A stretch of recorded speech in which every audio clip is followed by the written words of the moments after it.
আর যদি তুমি কোনো কওম থেকে নিশ্চিতভাবে বিশ্বাসঘাতকতার আশঙ্কা করো, তাহলে তাদের চুক্তি তাদের দিকে সোজা নিক্ষেপ করো।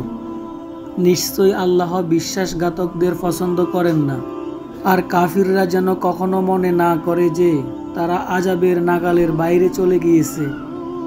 নিশ্চয়ই তারা আল্লাহকে আযাব প্রদানে অক্ষম করতে পারে না। আর তাদের মোকাবিলার জন্য তোমাদের সামর্থ্য অনুযায়ী শক্তি ও অশ্ববাহিনী প্রস্তুত করো। তা দ্বারা তোমরা ভয় দেখাবে আল্লাহর শত্রু ও তোমাদের শত্রুদেরকে, এবং এরা ছাড়া অন্যদেরকেও, যাদেরকে তোমরা জানো না। আল্লাহ তাদেরকে জানেন। আর তোমরা যা আল্লাহর রাস্তায় খরচ করো তা তোমাদেরকে পরিপূর্ণ দেওয়া হবে, আর তোমাদেরকে জুলুম করা হবে না। আর যদি তারা সন্ধির প্রতি ঝুঁকে পড়ে, তাহলে তুমিও তার প্রতি ঝুঁকে পড়ো, আর আল্লাহর উপর তাওয়াক্কুল করো। নিশ্চয়ই তিনি সর্বশ্রোতা সর্বজ্ঞ। আর যদি তারা তোমাকে ধোঁকা দিতে চায়, তাহলে তোমার জন্য আল্লাহই যথেষ্ট। তিনি তোমাকে শক্তিশালী করেছেন তার সাহায্য ও মুমিনদের দ্বারা, আর তিনি তাদের অন্তরসমূহ প্রীতি স্থাপন করেছেন।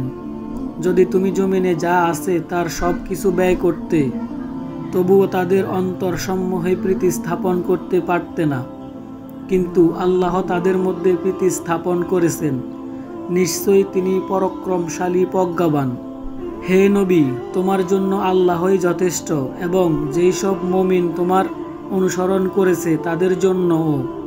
হে নবী, তুমি মুমিনদেরকে লড়াইয়ের উৎসাহ দাও। যদি তোমাদের মধ্য থেকে 20 জন ধৈর্যশীল থাকে, তারা 200 জনকে পরাস্ত করবে। আর যদি তোমাদের মধ্যে 100 জন থাকে, তারা কাফিরদের 1000 জনকে পরাস্ত করবে, কারণ তারা কাফিররা এমন কম যারা বুঝে না। এখন আল্লাহ তোমাদের থেকে দায়িত্বভার হালকা করে দিয়েছেন, এবং তিনি জানেন তোমাদের মধ্যে দুর্বলতা রয়েছে। অতএব যদি তোমাদের মধ্যে 100 জন ধৈর্যশীল থাকে, তারা 200 জনকে পরাস্ত করবে, এবং যদি তোমাদের মধ্যে 1000 জন থাকে, তারা আল্লাহর হুকুমে 2000 জনকে পরাস্ত করবে, এবং আল্লাহ ধৈর্যশীলদের সাথে আছেন। কোন নবীর জন্য সঙ্গত নয় যে তার নিকট যুদ্ধবন্দী থাকবে এবং পণের বিনিময়ে তিনি তাদেরকে মুক্ত করবেন, যতক্ষণ না তিনি জমিনে তাদের রক্ত প্রবাহিত করেন। তোমরা দুনিয়ার সম্পদ কামনা করছো, অথচ আল্লাহ চাচ্ছেন আখিরাত, আর আল্লাহ পরাক্রমশালী প্রজ্ঞাবান।